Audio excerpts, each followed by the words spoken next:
Hey guys, I'm Nick and welcome back to the channel. Or if you're new here, please don't forget to click that subscribe button, ring the bell, all that kind of thing. You know how it works, to stay up to date with all of the Star Trek news on YouTube. Today I'm talking to you about Terra Firma Part 1, which is the 9th episode of Star Trek Discovery Season 3.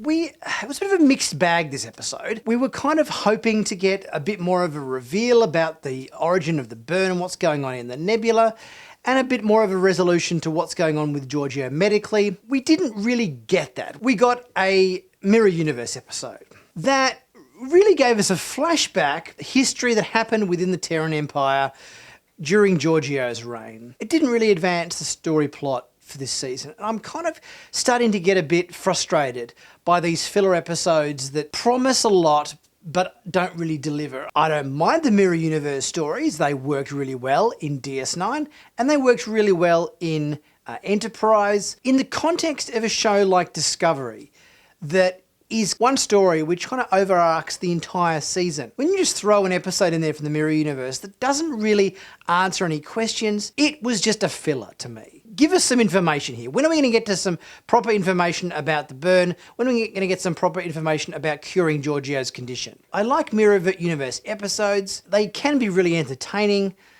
but I gotta say, I just found this episode really frustrating. We got a really interesting opening scene in this episode with Kovich talking to Culber, with the example of the guy from the Kelvin universe who'd crossed over not only from the Kelvin universe to the Prime universe and had travelled forward to be a time soldier during the Temporal Wars.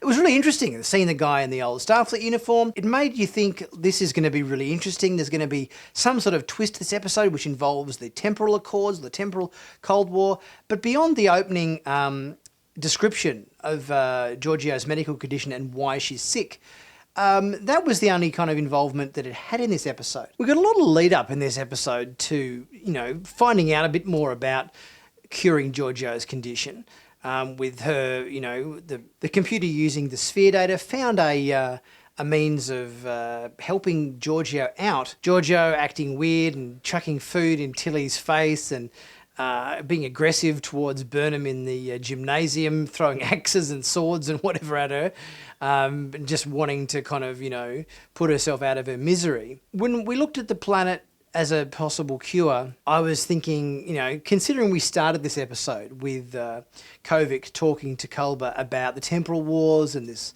your soldier and so forth that had travelled through time, I think the possibilities of what that could have played out as in terms of, some sort of connection to the temporal accords, the temporal Cold War or whatever, and I thought, this is going to be really interesting. It just turned into a kind of a big flashback episode of, a historical event that had happened to Georgiou, and I don't think it really answered any questions. We get a scene with Booker talking to Saru and basically asking to be one of the ships, saying he's a skilled pilot, skilled engineer, wants to be part of the crew and help out, and Saru says there'll be opportunity for him to show his worth.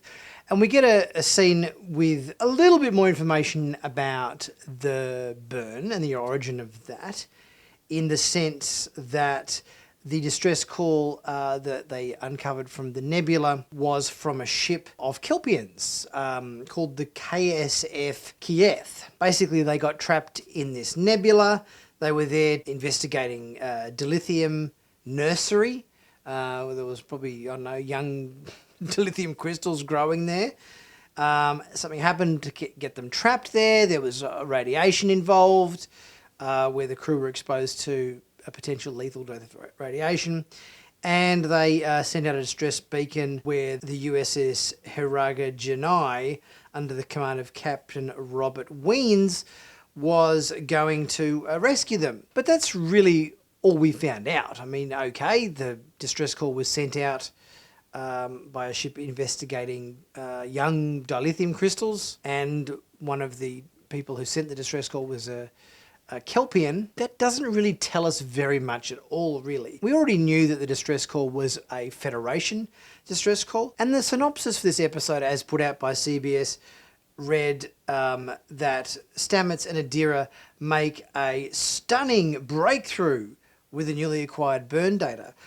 I don't think this breakthrough was stunning. I think it gave us a little bit more information, but I wouldn't call it by any means stunning. In fact, what information was revealed in this episode was a little bit underwhelming. Now then on the planet's surface, we get Burnham and Giorgio meeting up with this guy in a bowler hat, sitting in a garden chair reading a newspaper about the demise of Giorgio's death. I thought he was going to turn out to be a Q. It sort of seemed like a very Q-like thing to be doing. And the way he was speaking, it was sort of a little bit cryptic.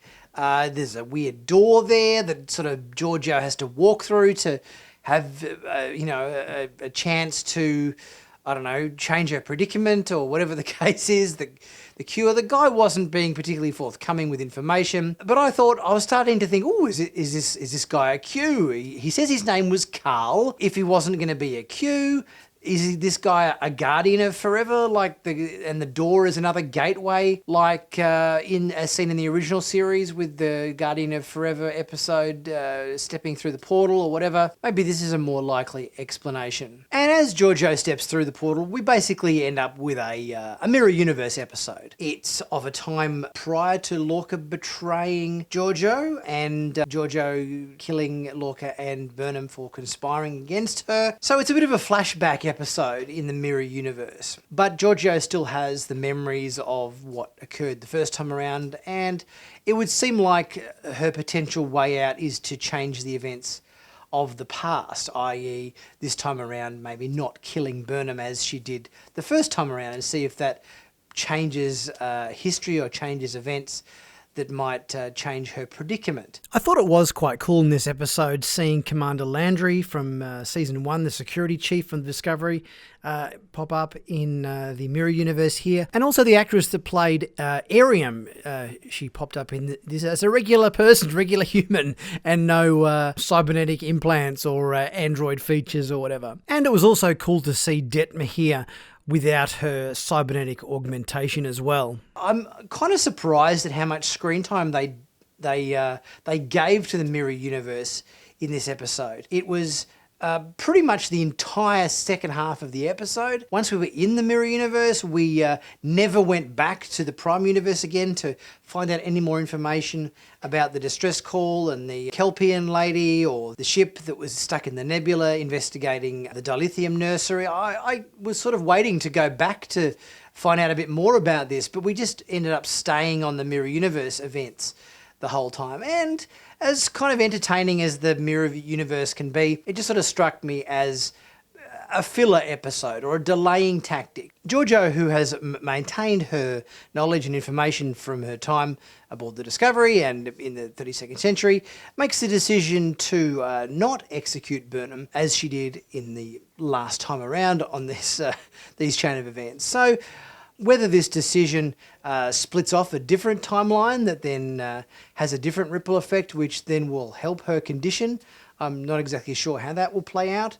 But it sort of seems like this is kind of the direction it's heading in. Only time will tell if this decision actually is the one that is going to likely save her life or not. So hopefully in next week's episode we get a little bit more Burn information. And if they're going to continue the Terran Empire storyline, we actually see that having some sort of tangible effect or result in curing Giorgio's condition. Let me know your thoughts. Did you enjoy this episode? Did it feel like filler to you? Did you think it was too much Mirror Universe stuff, or was it really good and exciting to see the Mirror Universe once again, as we have in multiple different incarnations of Star Trek? Let me know what you think. And as always, guys, please don't forget to like, share, to subscribe, check out my merchandise, or even click on the join button to learn how you can get more information and delve a bit deeper into the Sci-Finatics YouTube channel. I'll see you again in a couple of days for a look at the trailer and sneak peek for episode 10, Terra Firma Part 2. I'll see you then.